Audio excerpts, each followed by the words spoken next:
Hello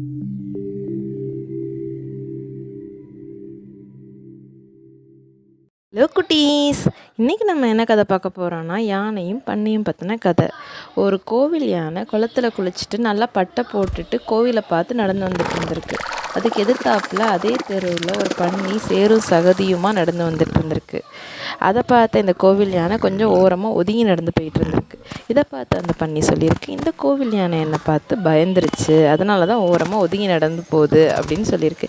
இதை கேட்ட கோவில் யானைக்கு பக்கத்தில் இருந்த இன்னொரு யானை கேட்டிருக்கு, அந்த பன்னி உன்னை பார்த்து இப்படி சொல்லி சிரிக்குது பாரு அப்படின்னு. இதை கேட்ட கோவில் யானை சொல்லியிருக்கு, அந்த பன்னி அசுத்தமாக இருக்குது, நான் சுத்தமாக இருக்கேன், எனக்கு அந்த அசுத்தத்தில் இடிக்கணுங்கிறது இல்லை, அதனால தான் நான் ஒதுங்கி போகிறேன். அதுக்கும் மேலே நான் இடித்தா பன்னி நசுங்கிரும், அதனால நான் ஒதுங்கி போகிறேன் அப்படின்னு சொல்லியிருக்கு. இந்த கதையிலேருந்து நீங்கள் என்ன நீதி தெரிஞ்சுக்கிட்டீங்க குட்டீஸ்? தன் பலவீனம் அறிந்தவர்கள் அடக்கத்தில் உயர்ந்தவர்களாக இருப்பர்.